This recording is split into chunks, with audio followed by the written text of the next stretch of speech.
Shelter insurance has covered a lot of miles and a lot of cars and drivers since 1946. We like knowing we have you covered, so you can just sit back and enjoy the ride. Shelter insurance. We're your shield. We're your shelter. Ask Shelter Agent Mark Manning about Shelter's competitive insurance rates.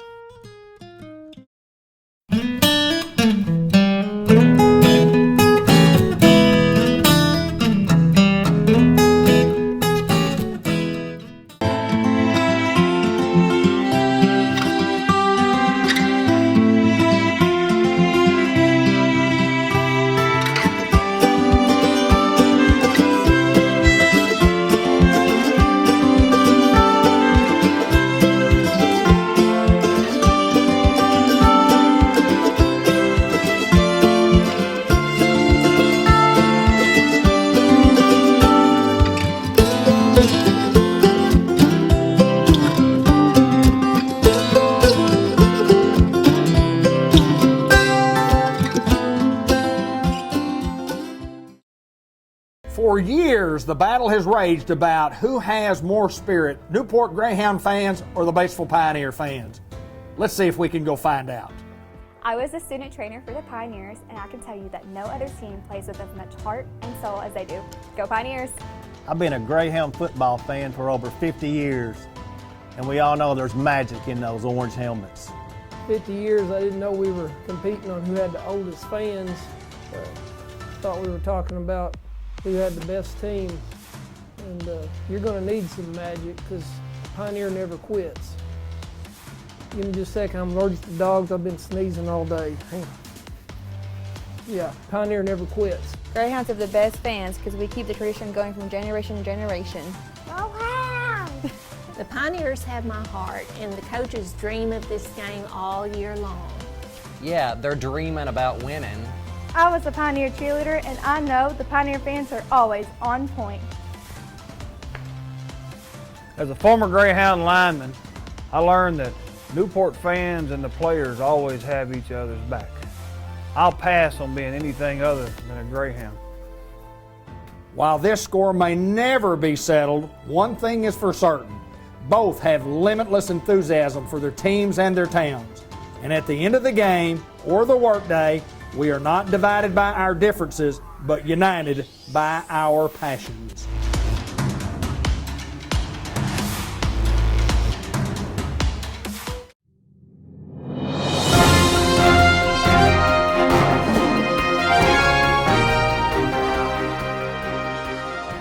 We welcome everybody again to the White River Area Agency on Aging Report each and every month with my good friend, Mr. Ted Hall. How are you, Coach? I'm good, sir. How are you doing? Absolutely wonderful. It's always my pleasure to get to come to Batesville and visit with you. Sometimes we do it here. Sometimes we do it over at the assisted living, Eagle Mountain. Sometimes we come in Newport. We're kind of everywhere, aren't we? We're flexible, aren't we? Yes, sir, we are. We've got lots of stuff to talk about. We're talking about seniors. We're in a different time today than what we've been in years past. But anyway, you've just got a lot of information we need to pass along.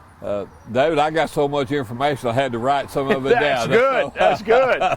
You know, we are in a different time right now, but seniors, I've got a few items here that we know about, but it's good just for us to know that, you know, the number one issue that deals with seniors is arthritis because it affects so much of the body. I mean, that is something that's just an ongoing thing. As we get older, that one disease just eats us up, you might say. It does. But of course, heart disease is the number one killer of seniors, and then we go into cancer, and of course, Alzheimer's is a big issue right now, and dementia and all those kind of things. Diabetes is a big deal with seniors, and of course, pneumonia, fighting pneumonia, and then another high-ranking issue that seniors have to deal with, David, is just simply falls. Not, you know, you're a little unbalanced and you're not as agile as they used to be. So falls is really a big deal. And of course, our weight and another big thing that's really coming to the forefront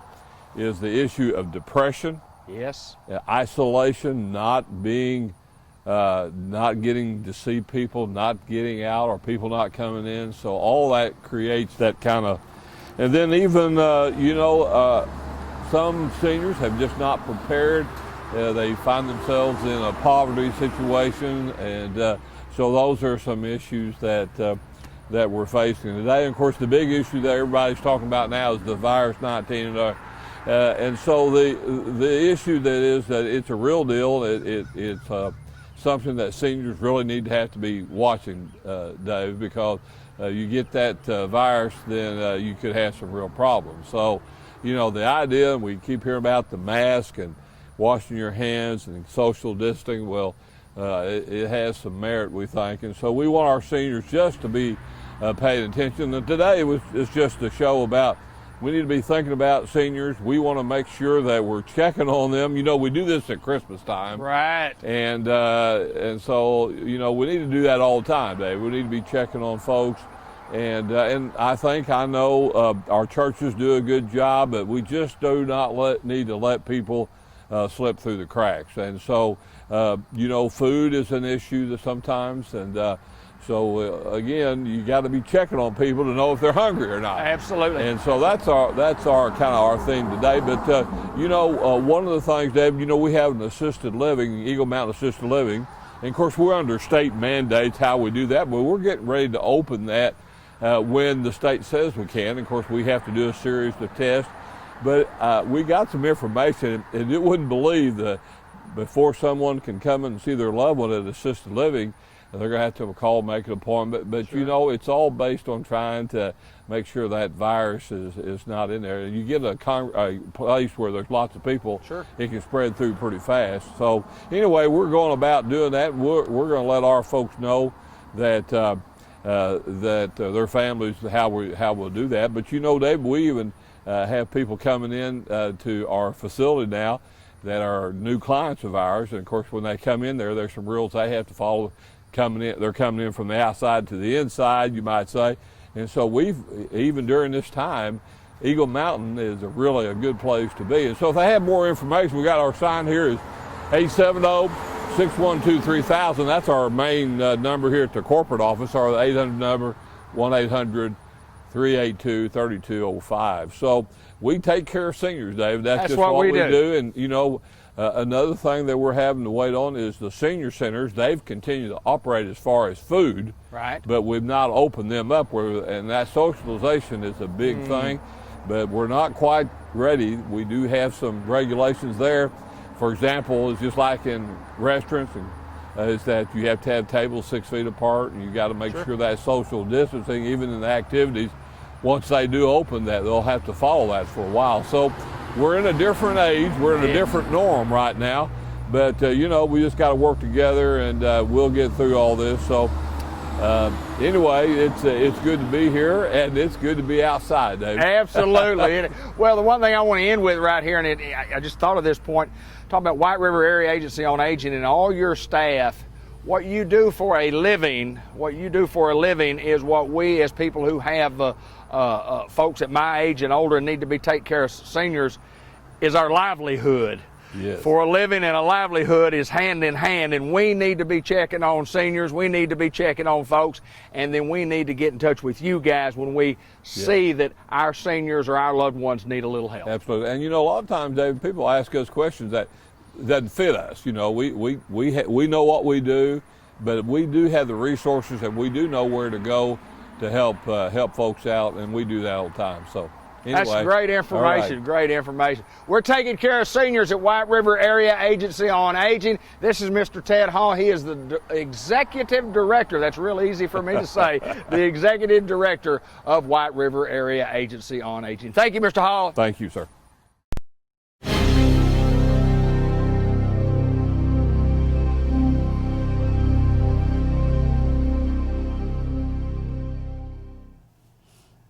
Well, we get to come down to Merchants and Planters Bank in downtown Newport and get to walk in the door, and we have to abide by all the guidelines that are required. That's right, but we're open. We get to visit with Tara Salinas at Merchants and Planters Bank in the bank. We're not Skyping and everything. Right. We are open. Our lobbies reopened last week, and we are still encouraging social distancing. We're adhering to all of the suggested guidelines by the state. So if you come in, we will ask you to do the same thing most businesses in town are doing. Just, be courteous of other people's safety and your own as well.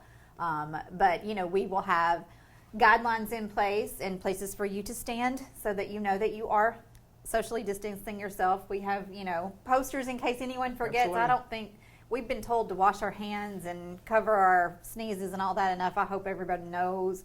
But if not, we will remind you. But we're back open, and we have missed our customers. We've missed that personal contact that we love, that we hold ourselves in high regards for Well, here. sure, It's one of our the proud things that we have about being a community bank. So we're back open. Like I said, we're still encouraging people. We've seen a great increase in our online banking and our mobile app usage, and I think that's great. Sometimes, different situations require us to kind of go outside of our comfort zone or learn some new things, and so I think we've learned things, our customers have learned things, so there's a lot of positive that has come out of all of this. So we encourage people to continue doing your online banking. Call us if you have a need. We'll try to figure out how we can help you on the phone. It's been working really well lately, and so like I said, we've learned to do business in a new way. I want to interject something here. We talk about online banking, and we've been doing that for years, and there's a group of people who are an age like at my age, sometimes a little afraid of the technology, and then all of a sudden a pandemic hits, and you go, I need to learn me some technology, and it's not so technologically advanced that we can't handle it. No, it's pretty easy. It's pretty easy. And we've been able to talk people through it on the phone. Sure. Are you seeing this? Can you see this? Let's, work through it. So yeah, we've worked it out. We have worked it out. I mean, and the thing about being able to call somebody at your local bank, your downtown local bank, your bank out on, it's kind of important when you have someone that you can talk to. Yeah. We get a lot of phone calls or texts. We have people that contact us through our social media sites, message us and everything. So one way or other, you can get in touch with us, and we're here to help you. So thanks again to our customers for being so adaptable and for working with us and for keeping everyone here safe. We appreciate that. Well, not only the customers that have had to adapt, you folks that have come to work every day, y'all continue to do that. You continue to provide the services that we have to have.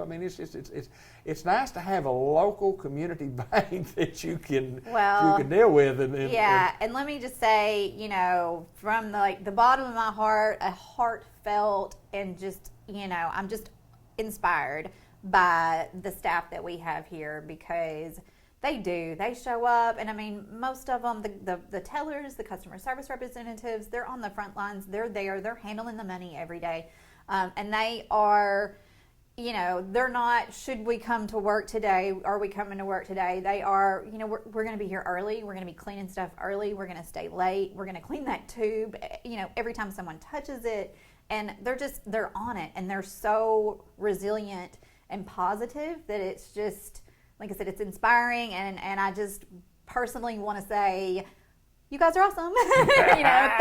Thank you for doing what you do, to our staff and to all of the banking industry staff out there, and all of the frontline workers that have continued to show up and do what they do every day to help our community. I want to talk a little bit about the different a time when we were told that there are some loans that were available, and here's what you had to do, and you go, I don't know how to do that. So what you did, you got on the phone and you called Merchants and Planters Bank in downtown Newport, Arkansas, and you visited with your loan officer and said, well, here's what you do and here's how you do it, blah, blah, blah. And it got done in most cases. Didn't get everything done. You can't get 100%, but let me brag a little bit about you guys to say, you took care of a lot of folks. You helped people through the process. We did, and I think it helped businesses. Last time we talked, I did the shout out for our lending staff, and again, commended. I can't commend them enough on the long hours, the hard work, the headaches and the blood, sweat, and a lot of tears, because they did everything they could, and they helped so many people. They processed over 170 paycheck protection loans. It was the lending program that was offered by the government to assist small businesses. So they were able to fund about $9.5 million to help our small businesses out. And speaking as a small business owner myself, that was amazing, and they did it quickly. Absolutely. And that I've heard time and time again that community bank relationship, just knowing your banker and being able to pick up the phone and say, Thelma, do I qualify? What do I need to do? And Thelma says, I got you, and sends you the app, and 2 days later she says, we're good, and you're going to get your money. And couldn't walk in the bank and get it done.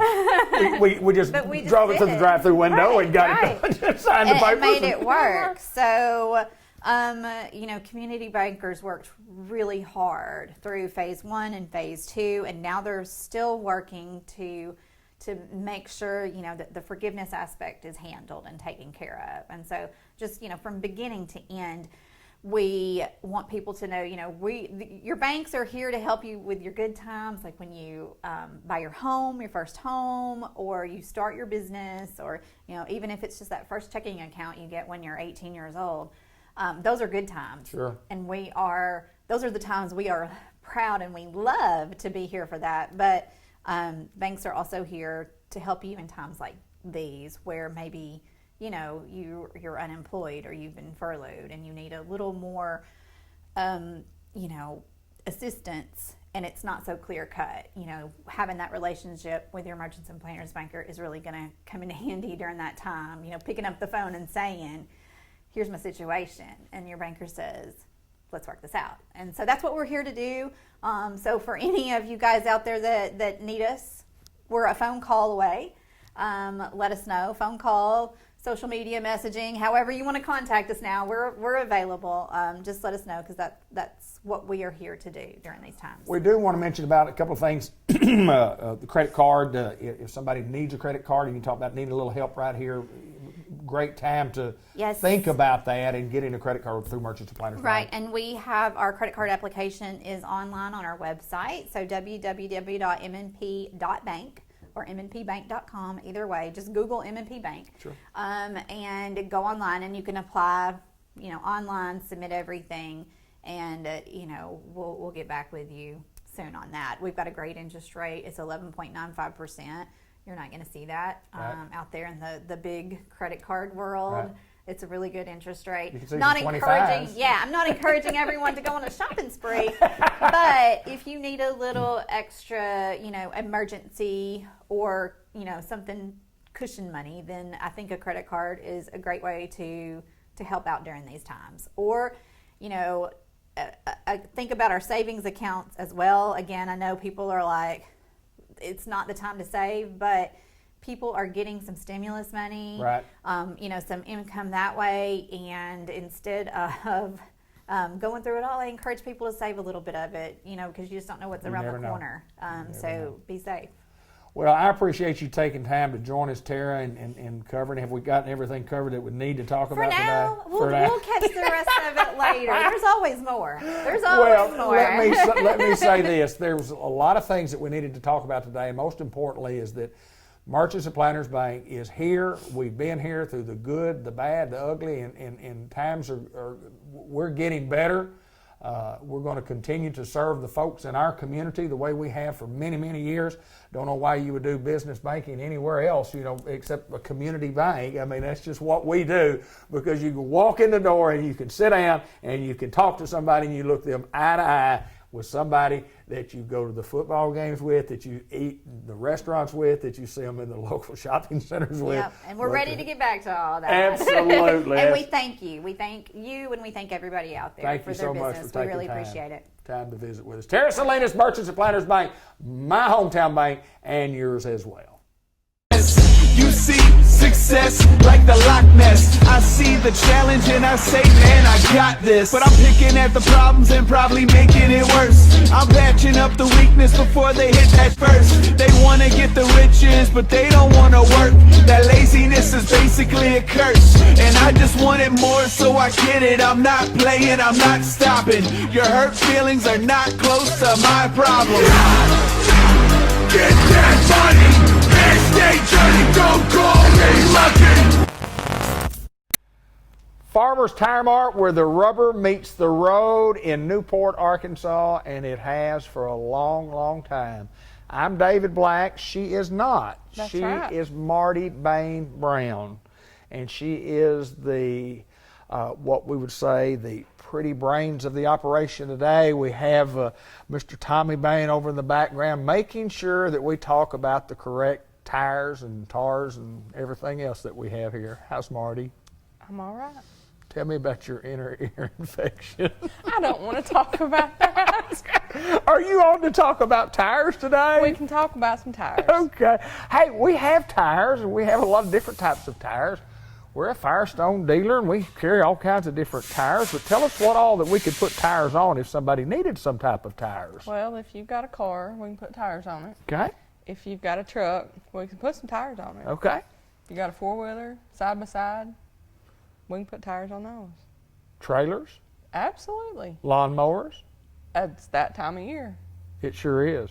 We've been going through some lawnmower tires. You know, people, I've noticed this, and a lot of times even with car tires, they'll let them go a lot longer than what they're supposed to do, but they really do with lawnmowers. Absolutely. I mean, I've seen some people try to mow with those where they just skid, because I said, you know, it might be a good idea to get you a new set of lawnmower tires. Right. Go to Farmer's Tire Mart, get some. And side-by-side, that's the four-wheeler type deals, and we have all kinds of those. Yes.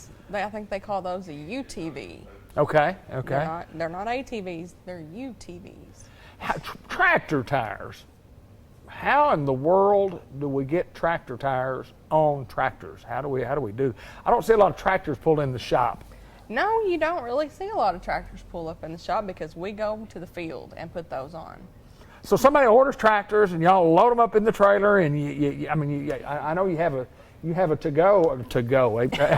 I guess a service truck that lets you go, not a to-go. Well, come in and get your to-go tires at Farmer's Tire Mart. We don't order tractors either. That's correct. So we just go out into the field. If somebody has a flat, we go out and fix a flat out there. And That's right. Tractor tires, That's right. It's a whole lot easier for us to go to them than it is for them to get to us. So tractor tires have always been a big part of the business and servicing a lot of farmers here in the county and throughout several counties. And but not all. I mean, we do tires and we have specials on tires, and we want you to give us an opportunity if you're in the market for some tires. They need to just come by here and let us check their tires. Absolutely. Come let us check your tires. Let us check the fluids in your car. You know, here to Little Rock is nothing to me anymore. Right. But there's still a lot of folks around here that say, well, I need to go to Little Rock. Is my car safe to drive down there? You know, that's stuff I take for granted. Of course, I do my regular maintenance. Right. I don't worry about it. But there's a lot of folks that don't. And it's a good idea to come by and let us check your tires, let us check your fluids. I think when you're talking about checking the tires, and a couple of reasons, and Tommy and I have talked, your dad and I have talked about this for years. If you have a tire that is not inflated properly, number one, you mess up your tire, and number two, it affects your gas mileage. It does. It does. You know, if we're coming on summer, and a lot of times in summer, the air in the tire is going to expand. Right, yeah. And your risk of blowouts almost doubles in the Is summer. that right? Yeah. So that's something you always want to err on the side of caution. Because you can't put a price tag on your family's safety. No, absolutely not. Absolutely not. And when it's hot like that, it does expand, and you certainly don't want to have a blowout. And you talk about the fluid levels in your car. Certainly when it gets hot and the engine becomes a little hotter, and we do that. We do all kinds of service. Talk about some of the things that we do for an automobile back in the service on a day-to-day basis. On a day-to-day basis, we do your basic oil changes. We do tune-ups, change spark plugs and wires, and we do front-end work. We do suspension work. Brakes. Brakes. Yeah, absolutely. Front and rear, and I mean, a lot of things that we do. We're not just a tire shop. We're a service center. We are, absolutely, we are.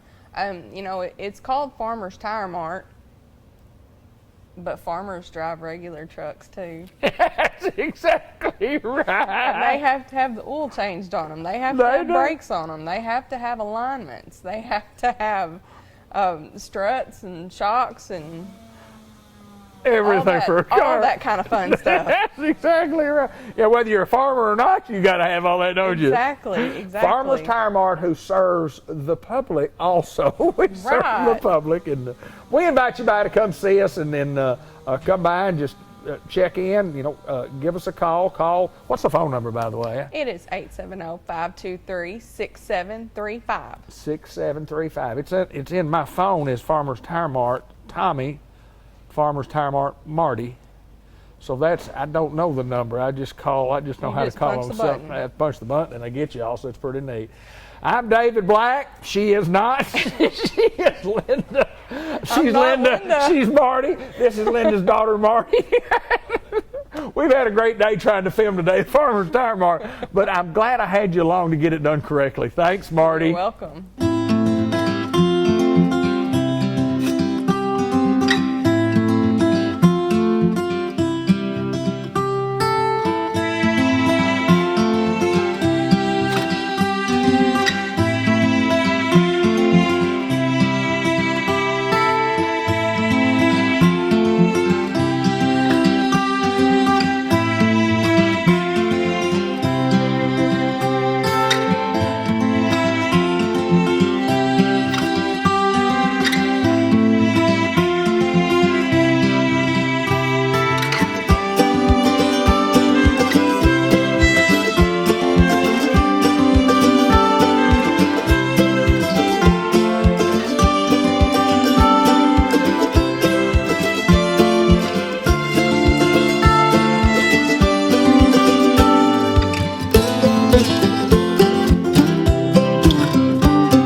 Well, we welcome back to the program John Chadwell, the Executive Director of Newport Economic Development Commission. And John, good to see you again, sir.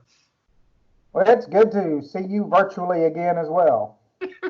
You know, you and I are both, we're people or person people, and we like to talk to people, and it's difficult, not difficult to do what we do right here, but I miss the interaction of getting to come down to NEDC and just visit. I mean, this is okay, but I miss that. I mean, and I know you do too. I do. I miss being able to visit with folks. I miss being able to be out and have our meetings and get folks' input on stuff. That's it's hard, and as wonderful as technology is, it's not like being in the same room together. Oh, you're absolutely right. And with that being said, I mean, we got a few things we need to talk about today, and one of them being, John, local economy, sales tax, and, we just want to talk a little bit about that. Well, yes, a lot of our local economy is funded by sales tax. The county has a sales tax, the city has a sales tax, economic development, the college, and the jail. And so, if any of those sales taxes were to fall behind, then we'd have a part of our government operations that would be hurting. But the good news is that so far through the pandemic, our sales tax has been up, and it's been up about anywhere from 5 to 7% each month, which to me shows that people are just staying in town and spending the money here. They're not going out of town. But it also shows how when things get back to normal, if you spend your bounty in Jackson County, it'll make a difference in the things we have and things we can do. So that's really a good sign for us. And then we've been tracking our unemployment, and a lot of people have seen how there's so many unemployed people around the country, and it's hit Arkansas too. There's a couple of counties that are up near 16% unemployment, which is really, really high. We were at a little over 6% when the pandemic hit. We went to a high of 10.5. This last month we were at 9.5%. The state average is also 9.5%. So we're right at the state average unemployment right now. And what that tells us is that the jobs we had, a lot of them were able to weather the storm. A lot of our factories and stuff were not as impacted as they were in some other places. If you go down to a Hot Springs, Garland County, where they're heavy tourism emphasis and all of that, boy, they really had to struggle because they didn't have the tourists to keep things going. And so that made it more challenging. But here, we were fortunate that we've got a pretty diverse economic base, and we were able to ride it out better than many places.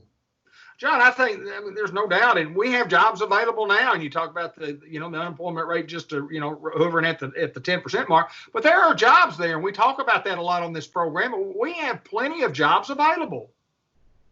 We do. We've got some jobs available with several of our companies right now. Grangus is going to be hiring some more. Shearers is hiring. Both of the marijuana plants will be hiring some more people over the next month and a half. They all hire online now.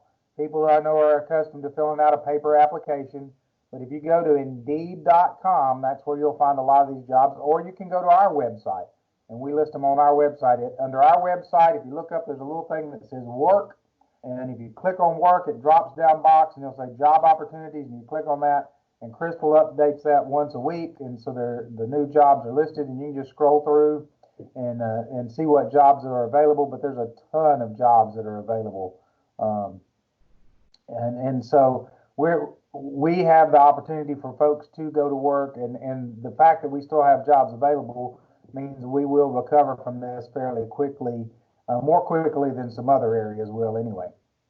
Well, I know this. I know that it seems like it's been going on for 2 years.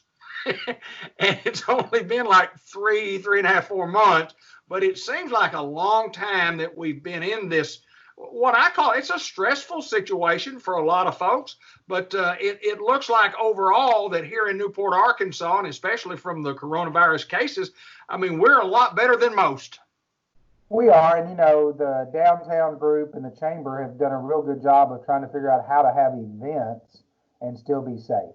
And so we're one of the few places that still had some concerts. And Tuesday night we had a magician come and perform. And then as we film this Friday, tomorrow, we have Artsy Friday downtown with 3 different bands and a mini art show. Now we're doing temperature checks. People have to wear masks when they come in. They have to leave their contact information. There's a limit of the number of people in each building. So we're being smart. What we're calling it is post-COVID. We'd all like it to go right back to normal, and it's not going to do that in the next few months. Right. And so people get tired of not doing anything, and so let's figure out a safe way for people to be able to do stuff and stay safe. And so that's what we're trying to do. We submit a plan every time to the Arkansas Department of Health and try to do everything by the book, but also try to provide opportunities. So And so far it's been really good. We've had people who've come to the park for concerts. They socially distance with their own family group. They're good to wear masks into the park and out of the park, but then you can take your mask off when you sit down. So we're working to not just get through it, but be able to enjoy some of our time together while we get through it. Sure.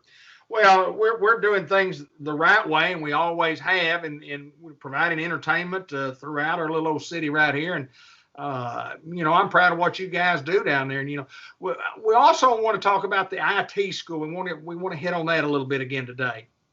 Yeah, we're moving forward with the Information Technology Apprenticeship Center.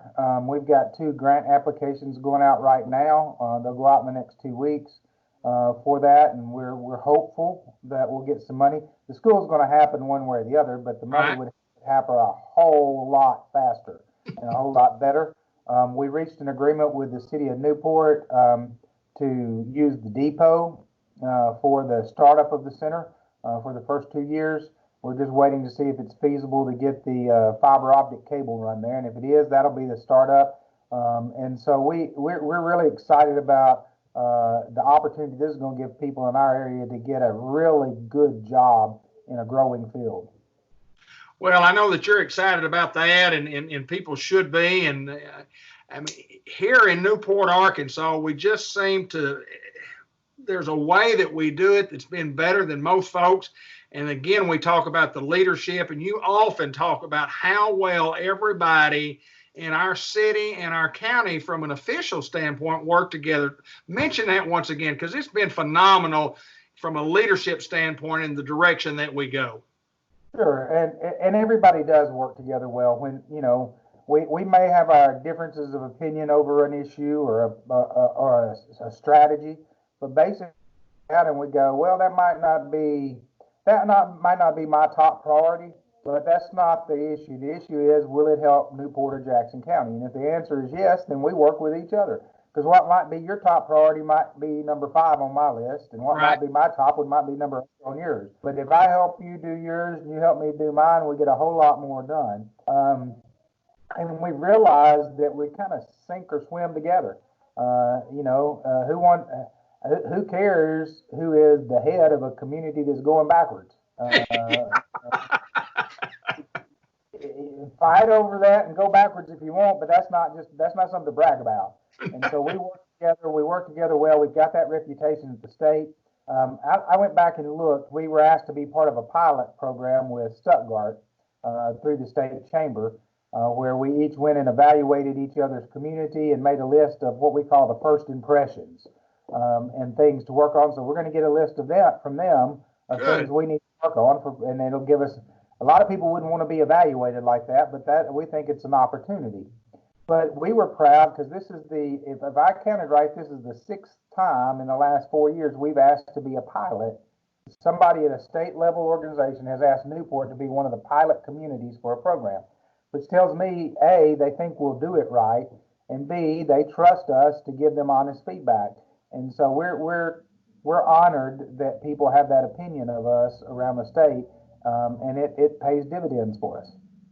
Well, John, it's good stuff. There's no doubt we're doing great things here in Newport, even in a time when, around the country, I mean, it's been a different time the last 3 or 4 months, but it's going to get better. We're doing everything we can to make it better and continuing to try to not just stabilize, but to try to grow. As always, I appreciate you taking time to join us. It's always my pleasure to get to visit with you. And when I get to visit with you, it always boosts my optimism a little bit more than what I had coming in. So I enjoy the visit, my friend.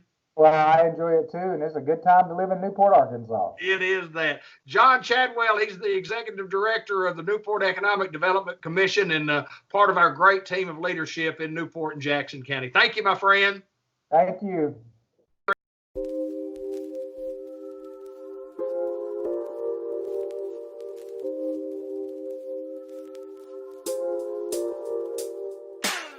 I invented Pro Boards about 3 years ago, and now it's come to the forefront because of the crisis that we have here in this country and all over the world.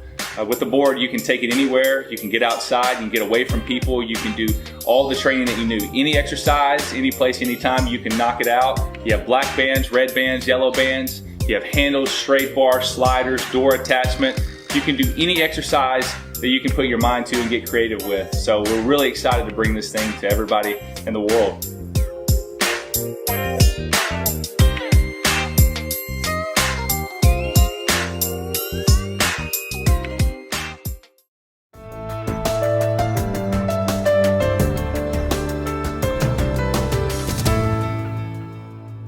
This is Dr. Gavin Mcdowell from Customized Vision Care, and we visit each and every month, and we get the jokes before, during, and after the program. And as usual, we've gone through the preset and already heard some of those we're going to hear today. How is Dr. McDowell? I'm well, and yourself? I'm absolutely well. Good. Now, I was saying telehealth. Yeah, telehealth, very good. Earlier in part of the video that you didn't see, and I didn't quite get it right, so we cut it and we started again. So we want to talk a little bit about telehealth. Yeah. What is telehealth? How does an optometrist deal with telehealth? I would think it would be very, very impossible to do a general eye examination. It is literally impossible to do a full eye exam telehealth or remotely. We do some. And tell us what can we do there that can help the patient if a patient needs some advice? Well, the thing about telehealth is telehealth has been around for a while, and actually some of the larger healthcare facilities in our area, especially. I know we're in Jonesboro. Both hospitals over there are utilizing major implementation of technology for telehealth, and it's realistically a camera on one end, a camera on the other, screens and such to be able to talk and see each other somewhat remotely. But in our instance, we don't have a lot of that technology here. Right. But we are able to do many things remotely through utilization of telehealth now that we weren't able to do before the pandemic came through. But for example, should a patient have a particular eye problem or issue that maybe they're in a high risk category, maybe they have pre-existing conditions, or they are just they are live with somebody who is in high risk, and they don't feel comfortable coming into the office to have things checked out that way. If it's something that we can handle over the phone, but more preferentially through some type of video conferencing, such as Skype or FaceTime, those are actually been approved by the government that we can utilize those to talk to patients, even have them give them directions on how to hold their device and such, to be able to look at and see what's going on, and then make a interpretation of what's going on there and a diagnosis, and try to start a treatment plan for them. And the idea is to keep them from having to come in here where they might be exposed otherwise to others that might present a danger to their health. Well, you mentioned before we got on the air, you talked about if somebody had something like, some type of infection or something coming out of their eye or something, that might be something that you could just diagnose just with the terminology over the phone. Absolutely. I can't tell you the number of times that I will be able to, within 30 seconds of talking to Brandon, who's our main workup tech here, he'll come in, we'll talk about the case before I go in with the patient. He'll say, this patient has XYZ, and I'm like, okay, I know exactly what that is. I haven't even stepped in the right room with the patient. And here's the thing. That's going to be true with any discipline, any specialty. You can talk with most anybody at Unity Health, and they can look at a chart and know exactly what's going on before they even lay eyes on the patient. They could see the chart and walk in. It turns out it's a hippopotamus. Doesn't matter. This is what the symptoms are. This is what I know it is. But it realistically is one of those things that a lot of options have been opened up to our disposal to help mitigate exposure and potential for others to be exposed to things that they otherwise would not have to be. Right. Well, but we still encourage folks, because of what we do and following the guidelines in cleaning after patients and sterilizing the spots that need to be sterilized. We encourage patients to not come see your eye doctor when you need to come see your eye doctor. Right. Now, thankfully, and I will say it's such a blessing in this community that when we were given the green light to start back into routine exams, we picked up right back where we left off. Been trying to filter in a lot of the patients that were pushed off for the nearly 2 months that we were out. But yeah, we're able to get back in and roll now. We take a lot of steps to make sure we're not overcrowding, so to speak, in the office. We, like we talked last time, we are allowing one caregiver per patient to come in, and if they're not necessary as a caregiver, then we ask that you either leave them at home or wait in the car. But we are doing everything we can to make sure we have no more than 3 in the waiting room, if any at all, and we're running no more than 2 in the back. So we're keeping our numbers at a consistent 10 or less in the office. And we're big enough to do that. We're big enough to space out here. Very, very. It's spacious in here. We can almost. I think we're going to do roller derby at some point, but I mean that's on the weekends, and I can't. I mean, I don't want to get everybody's hopes up on that, but that's the plan. Well, off the subject of eye care and on the subject of roller skating, have you ever roller skated before? Oh yeah, roller skate. Are you kidding me? I'm a child of the '70s. Yeah. I think it was mandatory if you were born in the '70s, you have to have roller skated and gone to a roller skating rink. Oh, rink, yeah. That was my early childhood. Yes, sir. Of course, I'm originally from Corning, so there was a little bitty place, and it was a red barn turned into a skate rink, and it was called the Red Barn Skating Rink. Really? Where was it located? North end? Just north of Corning, and just right outside the city limits. Like I remember seeing it. I've been through there a lot. You're not going to see much of it anymore. It's gone. Yeah, but I'm talking about down through the years and all my trips up there. I remember seeing that. Are you kidding me? Roller skating was the thing then. Are you a good skater? I was. Could you skate now? For a very short minute, and then I'll be right over to the orthopedic surgeon just to get something fixed. You know, we've had a roller skate rink in Newport for a long time. It had different owners and open, closed, and it's an entertainment field that a lot of young people aren't using anymore. Right. And they're kind of hard to keep open. So I guess, is there a roller rink in Jonesboro? Is there? I mean, I don't know. I believe there is. Is there one still there? I believe there is. Yeah. And that shows how often I go to one now. Are you a bowler? I like to think anybody is a bowler. I mean, well, no, I'm in like a bowler. If you put the bumpers up and you got that little, you got the trough where you get the ramp or whatever. I'm an awesome bowler with one of those. Can you break 100? I can break 100. Oh, yeah. I can break 100. How about, can you? Well, not very often. My shoulders won't let me. But if I do get the bumpers, I think I can, because I can angle that thing at one time and get right there in the pocket a little bit. But what does that have to do with anything that we're talking about today? Because you have to have good vision to do those things.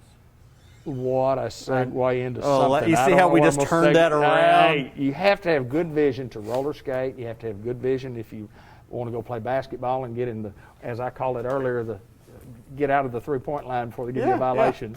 To the three-point lane. We encourage you folks, don't let your eye care, let it be in the forefront. Don't let it be in the forefront of what you need to do health-wise, because if you lose those things I've lost one, it's not real fun when you only have one. Yeah. It's not real fun. And I make fun of the patients all the time, because I'll ask them consistently, why has it been so long since you've been in here? Oh, I just didn't get around to it. And I'm like, what is your to-do list like every day? Well, I'll see tomorrow, and so I guess I need to do this today. It's just, I don't understand it, but yeah. The vision, for me, obviously, vision's a big thing. How often should people come see you? Just for normal? Even if everything's perfect, even if you see 20/20, no glasses needed, eyes are healthy, no pre-existing conditions, realistically, you still need to you got to kick tires and check the oil every year. Right. Every year. Just like people go to the dentist every 6 months for a teeth cleaning. Right. But if every tooth of your head falls out, we can get you some false teeth, and they're going to work okay. Like I've said before, only thing off the menu then is corn on the cob.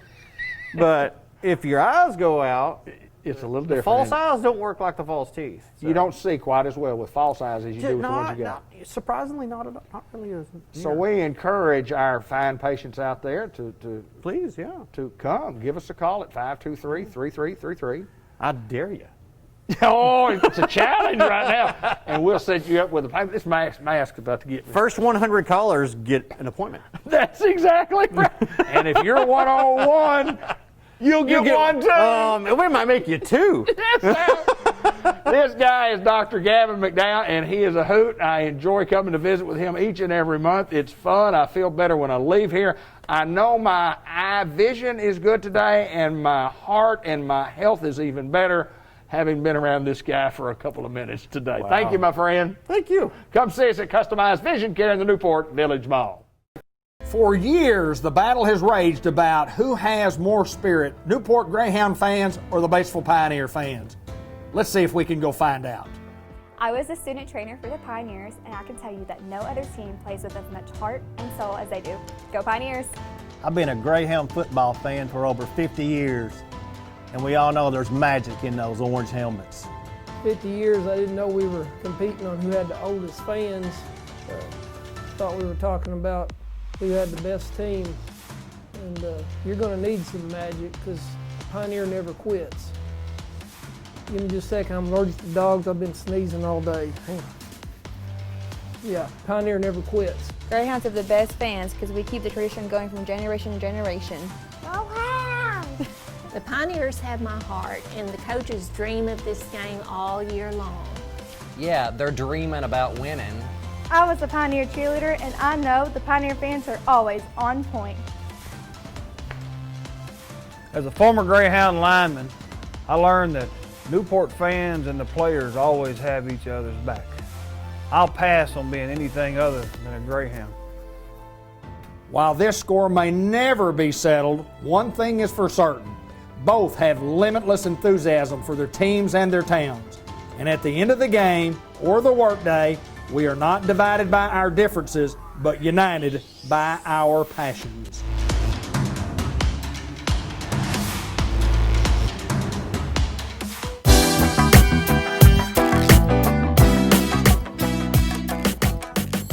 Hello and welcome to the July edition of the Farmers Supply Association Agriculture Report. I'm Randy Klepechka, agronomist with Farmers Supply Association. Well, we're rounding that final turn, and I guess you could say we're heading into the home stretch. You know, we're into that time of the year where a lot of our crops have gone to the reproductive stage and they've flowered and starting to form grain or seed or whatever they form, and we're kind of at that point right now. You know, we're not, all the fields aren't there, but a lot of them are, so we can kind of start to see that light at the end of the tunnel. And it's, you know, it's pretty exciting for most of us in agriculture to, you know, to kind of see your hard work kind of come to fruition towards the end. So hopefully we can finish this thing out strong and have us a really good crop.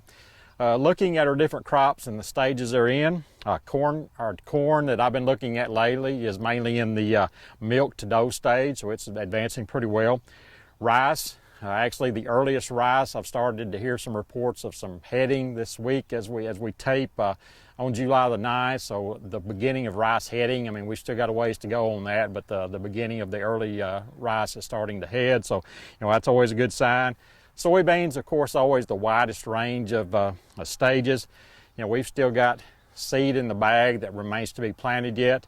And then on the other end, we've got some early beans that are in the R4 to R5 stage. In other words, they're full-size pods, or the bean within the pod is starting to expand. So you can see we're getting things are happening and we're moving along.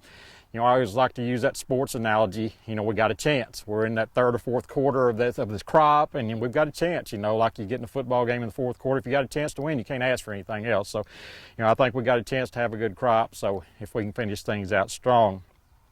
I want to talk about a few pest management items this month that we need to be thinking about over the next month or so. First, weed control in soybeans. Well, I purposely wanted to tape at this field behind us. This is a new technology of soybeans called Enlist or E3 soybeans. There was seed produced a couple years ago, a little more in the field last year, and then a whole lot this year, or a lot more are being planted this year. In this herbicide technology, you can use 2,4-D, you can use Liberty, and you can use Roundup, all three of those. That really makes for a good spectrum of herbicides for controlling weeds. In this field out here, our program has been, we started out with Gramoxone plus Zidua. So we burned down the existing weeds and we put Zidua for a residual. We had 2 post-emergence applications with Enlist, or the 2,4-D choline compound. We also used Liberty and Roundup in this field. So you can see behind me the weed control is just absolutely outstanding. I'm so happy about this field that we just had to come and film here today. This field has a big history of pigweed issues that I've been working with this farmer for several years, and it seemed like we could never have complete success. We'd have acceptable control, maybe a decent control, but this year we've got outstanding control, and I'm just as happy as I can be. This field has a big seed bank full of pigweeds, and we've done a great job with it, I think, and thanks to this technology. One thing I do want to mention, we've got a lot of guys just maybe putting 2,4-D by itself in their tank. Really would like to see you mix the Liberty in there as well. 2,4-D can kill pigweeds by itself, but we're seeing resistance issues in other states. Now, I've heard in Tennessee that they've got big issues already with not being able to control the weeds with the 2,4-D alone. They're having good luck still with the 2,4-D and Liberty. So when you go across the field with a 2,4-D, at least most of the time, put some Liberty in there. I don't say you have to do it 100% of the time, although that would be better. But get some Liberty in that mix so we can avoid resistance. And again, just really happy with this field out here. So next on the list is corn earworm or soybean insects. Corn earworm, we always have an issue with corn earworm, usually about in August or something like that. There is a relatively new material. It's a biological control. It's a virus. It's called Heligen, and it's very effective on corn earworm. It's very economical, so I think more and more producers will be using this product, I think, so I just want to talk a little bit about it. Again, it's Heligen. The big difference that we need to think about as a grower or a scout is we've got to identify that worm population early on. When you first see corn earworms in the field and they're small, you've got to get that Heligen out here. You can't wait. The thresholds that I've seen are anywhere from just the beginning of your first corn earworm in the field, the beginning of the infestation, up to about 5 small larvae. If you get past that, then you need to really probably forget about Heligen and go to some of our old standbys like Besiege or Prevathon. One thing to remember with Heligen, again, I said it's a living virus, so we've got to be careful in how we handle it. You don't want it out in heat a long time, so when you pick it up, you're going to have to not leave it out in your truck for a long amount of time or something like that. So always keep that in mind. We've got to watch the way we handle that product, but it can be very effective. The people that have used it for the most part have been very happy, and again, it's very economical. So if you got questions on Heligen as our worm populations come about, well, give me a call, and certainly I think we'll see more of this in the field, and I think that's a good thing. Next thing is soybean fungicides. We've got some guys, or a lot of guys, like to use automatic soybean fungicide applications, and that's a good thing, especially I think where you're really putting the inputs into the crop, trying to make a high yield. You don't want to lose anything to diseases or anything like that in the end. I think these fungicides have good aspects about them, and not only diseases, but keeping the plant greener for a longer period of time, which usually will correlate to better seed fill and better yield. So, a lot of fungicides being used. We have questions about timing every year. A lot of the, stuff you read says R3 to R4 is the best timing for these fungicides. I kind of like to lean more towards that R4 period than the R3, because for the simple reason, I want that fungicide, if I put it out there, to last through grain fill. Sometimes if you go too early and we get a disease outbreak, then you may have to make a second fungicide application. So if you'll lean a little more towards that R4, in my opinion, I think you can avoid having to make that second application, save you some money and get you some good control there. So remember, maybe lean towards that R4 timing for your fungicide. Moving to rice, just right back to fungicides in rice. We've got 2 schools of thought really with fungicides. One is the automatic spray, regardless of whether you've got disease or not, spray it. The other one is the scout and spray method, where you scout for diseases and then spray. Both of them are good ways of handling things. But there are a couple of diseases with rice that we deal with where you don't scout and spray because you don't see any sign of them until it's already happened, and that's the smuts, kernel smut and fall smut. So we're going to have to make automatic applications if you're concerned about them, and I think it's a good thing in most cases to make an automatic application for a smut. So I want to talk about that timing. First, some of the varieties that are more prone to smuts, and that's Diamond, also the Gemini, the full-page Gemini, the full-page 7521, and also the Provisia LO1. So those are 4 of the ones that are most susceptible to the smuts. A lot of them, there's a lot of others that are susceptible, maybe not quite to that extent. But again, if you've got susceptible or very susceptible varieties, I think you need to think about that automatic smut application. The timing is mid to late boot, and we kind of have differences maybe in communication or terminology when you deal with some of your specialists and researchers versus people like us in the field. So we kind of define things a little bit differently. So remember, we want mid to late boot. Mid boot is about 14 days after green ring. Late boot's about 21 days after green ring. With early boot, with mid boot, that flag leaf is just coming out. You can kind of see the point of that flag leaf coming out. A lot of times you'll have to peel the tissue back to make sure it is the flag leaf, but that's kind of that beginning of that window for that smut application. Then late boot is when you see that flag leaf fully extended. You can see the base of that flag leaf and you know that it's fully out. So let's lean in that mid to late boot for the timing of that smut. You can go all the way pretty much up to boot split, but your control starts going down, and if you get to boot split, where that head is starting to merge out of there, you're not going to get very good smut control at all. So I think we've probably been going maybe a little bit later than we ought to, so let's back that up and get into that timing right there. As far as materials for the smuts, again, for kernel and fall smut, propiconazole, or the active ingredient is tilt, is kind of what's been the standard. Quilt XL has propiconazole in it. Stratego has propiconazole in it. So I think any of those will be fine for it. There's a new material from Syngenta called Amistar Top. It has a different triazole in it. It's also very effective against kernel and fall smut. So one of these fungicides are going to be your best bet. If you are going one of the propiconazole materials, you want at least 6 ounces of equivalent tilt in there to get the job done. When we first started using propiconazole for the smuts, we used to use 4 ounces, but 4 ounces doesn't cut it anymore. I like to be in that 6 to 8 ounce range for smut control. Finally, rice stink bugs. Last year I ran into a field over in Poinsett County in the Wiener area that we had some issues with stink bug resistance to the pyrethroids, namely Lambda Psi. Had researchers come up and look at the field with me. We had bioassays or tests run at Fayetteville, and there was some resistance confirmed out there. So we're going to have to be concerned about that. We think it was kind of an isolated case. We don't think it's going to be a big issue. We think you can still go out there with your normal, pyrethroids, which Lambda Psi is probably the number one, pyrethroid being used for rice stink bug control. We think we're going to get good control with that, but we're going to be monitoring pretty closely, and hopefully we won't have resistance issues. But just wanted you to be aware of that it was right in the heart of our farmer supply area. So we need to be watching that, but I don't think we need to change anything that we're doing differently.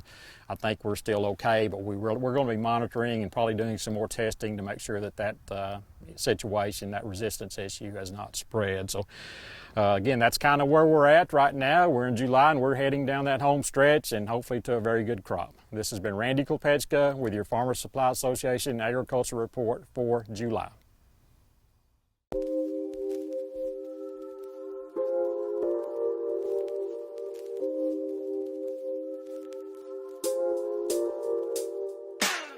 I invented ProBoards about 3 years ago, and now it's come to the forefront because of the crisis that we have here in this country and all over the world.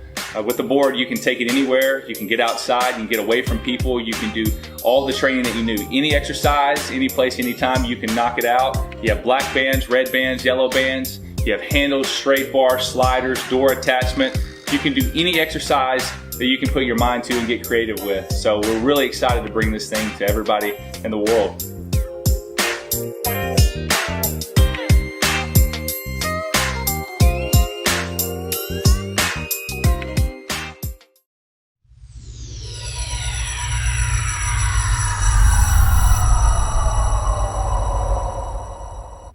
Unity Health Harris Medical Center in Newport, Arkansas, and a new addition to our staff, and Dr. Brian Lalton joins us today. And first of all, welcome to the program and welcome to Newport, Arkansas. Good to be here. Thank you. Tell me a little bit about Brian Lalton. Tell us about growing up, where you grew up, and tell us, get into some of your education and how you became a doctor. All right. Well, for the most part, I grew up North Louisiana, around Monroe. Ended up going to college there. It was NLU when I started, ULM when I University of Louisiana, Monroe when I finished, so a little name change. and then actually ended up going to Louisiana Tech and doing my master's program there. And then eventually LSU Shreveport for medical school, and then stayed there for additional 5 years for residency too. Well, growing up in Louisiana, and then you were telling me you had family all over the country, really. Mm-hmm. And let me ask you this. It always intrigues me about the path that people take in life. When along the way did you decide you wanted to be a doctor? Oh, it took a while. Really? Yeah, I had no idea. First year of college, I was working in an emergency room there in Monroe, and eventually decided, yeah, you know, I think I could do this. I started out pre-nursing, did that for about a year, and then eventually switched to pre-med and started down that track. So, ENT. And for those people that don't know what that is, tell us I guess the correct name for ENT and just exactly what you do. So ENT, ear, nose, and throat, or it used to be called otorhinolaryngology, and it was kind of shortened to otolaryngology just over time. But essentially, basically any, you know, disorders of the head, neck, nose, ear region, for the most part. You know, obviously, you know, neurology, neurosurgery handles the brain, ophthalmology handles the eyes, but we'd see a lot of variation and different disorders that we treat in the head and neck area. Kind of give me an example. I mean, what's a common deal? What's a common ailment that people come to you with? Allergies, sinus trouble, you know, tonsil trouble, recurrent ear infections, you know, a lot in kids. You know, difficulty breathing through the nose. We see some thyroid disorders, you know, enlarged lymph nodes, lumps, bumps in the head and neck area. Just a lot of anything you can think of, pretty much from here up.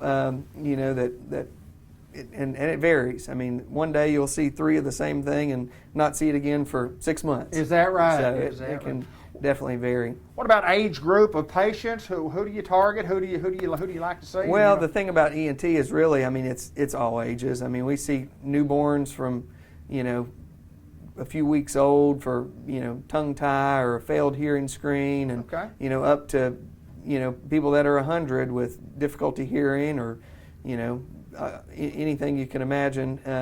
You know, sinus trouble, nasal trouble, those type of things. All right, tell us how you get to Unity Health Harris Medical Center in Newport, Arkansas. Kind of tell me the route that you took. Well, so after residency, finished residency in Shreveport, and then we actually moved to Batesville, Arkansas, and lived there for a few years. Eventually moved to Macomb, Mississippi, and was there for a little over 2 years. And then we decided, hey, we got to get back to Arkansas. So I've been in Searcy since April of this year. Okay. And then actually today was our first day having a clinic here in Newport. So. Wow, and they put you on TV the first day. I know. I didn't know what to expect. Yeah, you come. Yeah. So how often are you here? How often are you actually in the Newport office? Well, it's going to just be kind of driven by demand. Right now, we're looking at scheduling about 1 day a month, possibly more than that, depending how things kind of pick up and go from here. And scheduling, what do we do to schedule? Just call the hospital? Yep. Call the hospital, and they can put you in touch with my office, and we can get you scheduled.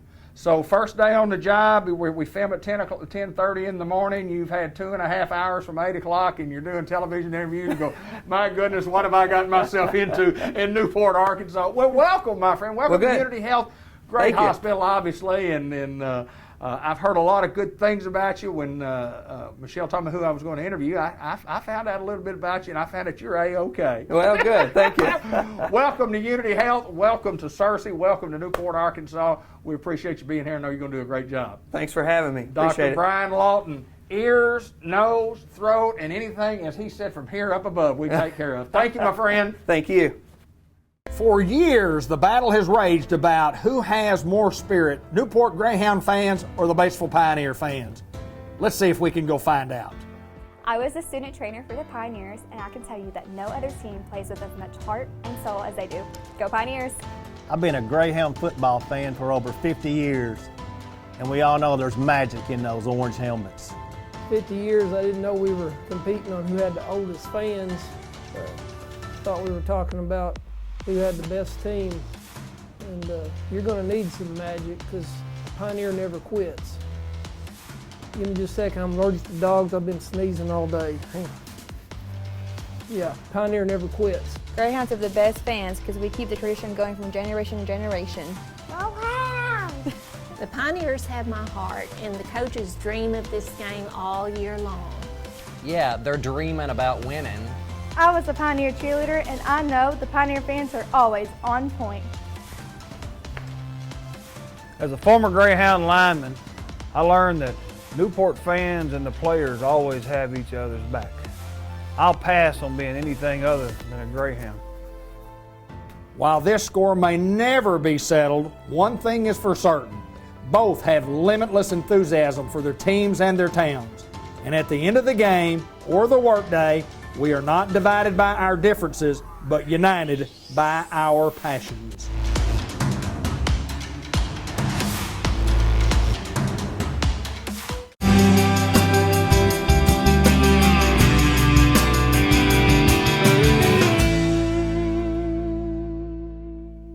My good friend Jay Cox from St. Michael's Place, Pecan Street, Newport, Arkansas, joins us again as we do each and every month here on Cable Channel 15 TV, on Facebook at Cable 15 TV, and around the world from social media standpoint. How's Jay Cox today? Doing good. Doing good. Good to see you, my friend. Good to be here. I appreciate you taking time to join us and always talk about the things where we're taking care of folks who need help, and that's what we do. And it's been a real difficult time with nursing home and long-term care facilities on how things are going. But kind of tell us about what's going on at St. Michael's Place and where we stand as far as visitors and so on and so forth. But I know everything's good, but changes in the world are changes in the world. They are, and it doesn't look like things are going to change anytime soon. When we thought things were getting better, it seems like here in Arkansas the numbers of the COVID cases are rising, and we actually were all tested in our facility, and everything is still in the negative. We don't have any active cases in our facility, which awesome. is good to report. We are so happy about that. We've worked very hard in social distancing guidelines to make sure that our residents are safe and secure, and that's it's been a challenge from day one. We've talked about this before, and we did actually receive some clearance guidelines to start the process of receiving visitors. However, we actually get to use the discretion as to when we can allow that, and right now with the rising number of cases in Arkansas, we just still feel like that it's not safe to allow those doors to be open yet. And so we're going to continue with the lockdown for the time being, just until we see some falling numbers. We just, right now, safety for the residents. Safety protocol, yes. Right now is best. These seniors are the most vulnerable of all the community. And we just have to make sure that they are kept safe. And our employees, they go out into the community, so we have to do a health screening on them every time we come in and out of the building, and that is a potential exposure there. And so we have to wear masks and different things, and continue washing our hands and doing different protocols to make sure that we don't expose them. And so we have to be careful. We encourage our staff to be sure and stay away from anyone that's been exposed. Then of course when you're out in public, you never know when you cross paths with someone that that has been exposed. So we have had to all work together as a team, just to keep that exposure risk, at a minimum, knowing that we're coming into a home that's full of seniors. So, we just feel like right now, bringing in even more people to the home is just an increased risk. And so, at this point, we're going to continue with the lockdown, but you still can visit. You know, we have a front porch in our facility. It's got a great big window, and what we're doing is we're bringing the resident to the front window, and so the visual's very good. Even those that have vision impairments, that you bring them up to the window, and then we have plenty of cell phones or tablets, and then we can put you on speakerphone with your loved one, and then that way, you know, they can hear well and they can see you right through the window. I mean, you're almost, I mean, yes, there's a barrier, but you can see each other really well, and then talk on speakerphone. And so, no, it's not the same, and there's no contact, but there is a safety barrier, but you can see really well. And so, you know, it's not the same, but you can come visit and talk on your phone. And so, you know, no, there's no hugging and touching and things, but at least you can see them and you can talk to them. And then, of course, for those that live out of state and things, we can do FaceTime. So, I was going to mention that, you know, yes. that is, you know, technology is helping. So, well, yeah, and you talk about the visual, and I think sometimes that the audio, the talking, may be as important, if not more important, than the actual video. I mean, when you see a vision deal, but then you get to hear what your loved ones say, and they get to hear what you say. I think that's so important. it is, and you know, even with our dementia patients and Alzheimer's patients, even though they may not respond to the questions you're asking, and they may not comprehend exactly what you're saying, inside they know that voice. They know. Sure. I believe, you know, and I'm not a physician, and I don't understand all of that disease process. You know, it's a mystery, but just knowing you're there and knowing that voice and knowing who you are, you know, even if they, you know, forget a lot of things, and even if that just for, you know, even just for a moment, if they can recall, you know, who you are, just knowing that you're family and that connection is made for a little bit for them, it does wonders. So, you know, if you want to come see your loved one, you know, we can make that arrangement. You know, we'll bring them up front and put you by the window, the front window, and you know, you can. We have chairs out on the front porch, and you can sit there and talk to them.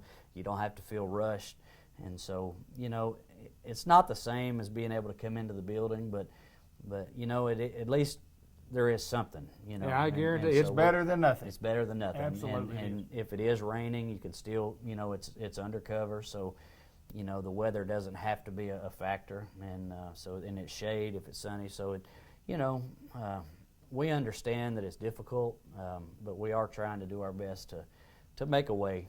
And then, of course, like I said, for those that are way out of town, out of state, you know, we can do FaceTime visuals. So I think another thing that we talked about it for a long time at St. Michael's Place, Jay, is that you talk about the team and assembling of a team, and boy, during a time where the world kind of just goes, you know, upside down or inside out or whatever the case may be, where it became very, very different.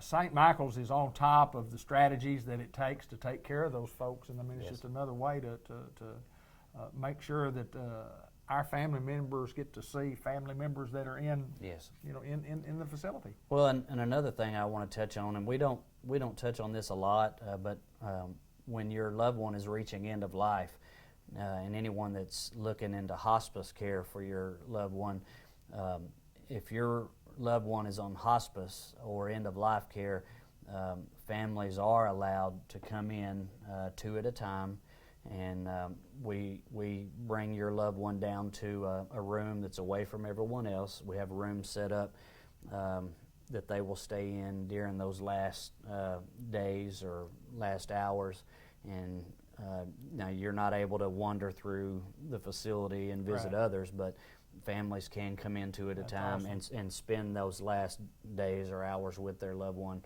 on hospice. And so there are special exceptions made for end of life visitation, and if they're on hospice. So you know, if you're watching this and you're considering hospice for your family member, you don't have to go to a hospice house in one of the bigger cities. You can do hospice care right here at St. Michael's, and you are able to come in to the facility. So I wanted to kind of throw that out there that, you know, you don't have to go to Jonesboro. You can do it right here and not have to make those trips back and forth. And so you can come in and see your loved ones. So that is something else. And also we're still doing short term, still doing rehab, still doing therapy. And so, you know, we still have, you know, private suites available for those doing therapy. And also, we need nurses and we need CNAs. So if you're looking for a job, come see us. We got different shifts available. Come fill out an application.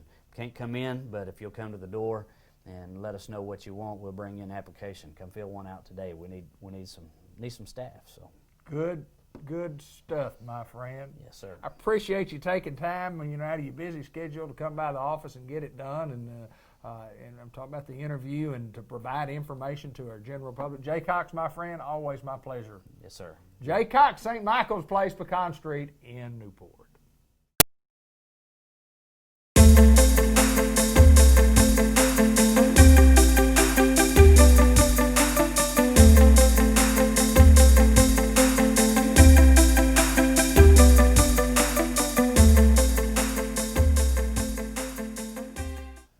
First Community Bank, Newport, Arkansas, brings you the Greyhound Report with the head Greyhound, Mr. Brett Bunch, and thank you for joining us, my friend. Thank you for coming in and visiting. Well, I appreciate you taking the time on a busy, busy day, because you're busy on the phone, you're busy on the computer, you're busy everywhere.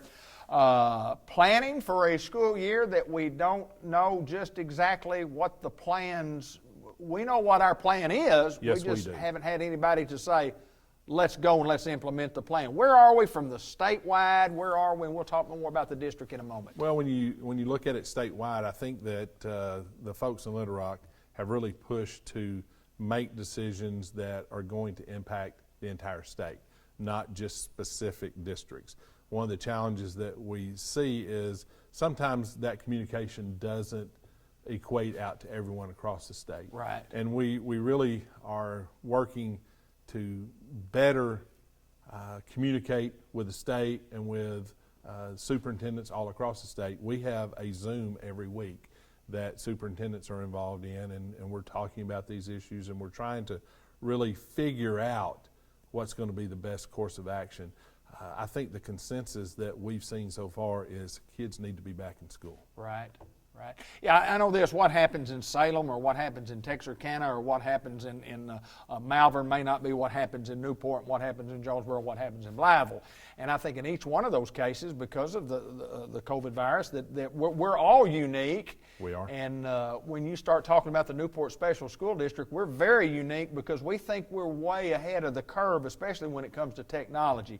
Kind of give us an idea and tell us about the state moving the school year back and just, you know, in the possibilities of starting school and how we may start that and what it may turn into. What are some of the options? Well, when you look at it, and I want to credit our school board, I want to credit Mr. McKnight, my administration, all of the staff here at the district for pushing to make sure our technology is where it needs to be.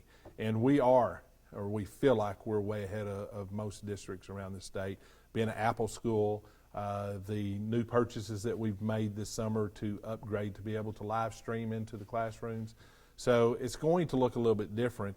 When you talk about what's going to happen across the state and how we might open, the governor did push us back. We were scheduled to open August the 10th, and we had our plans ready. We felt like we are ready to go, and the governor, you know, ultimately has the final say in the Department of Education. So I wouldn't want to be in their shoes. Oh, no. I know how tough it is in my shoes. And so one of the keys that we're looking at is I think they pushed it back to give more of the smaller schools or some schools that are even larger that aren't as prepared as we are here. That investment that we made into new technology, the investment we made into upgrading our network district-wide, and some of those things are really going to pay off for us. The state told us, be prepared to pivot, to go from a classroom to online education, and it looked the same. That's tough. Sure it is. You know, sure if you're not in front of a teacher. So we thought, how can we get our kids in front of a teacher even if they're at home? And with this new technology, we're able to stream in. We've got plans. We're working on a partnership with T-Mobile to be able to provide those kids out there that don't have good access to service with a hotspot and maybe a booster in their home if they need that, in order for them to be able to live stream into the classrooms.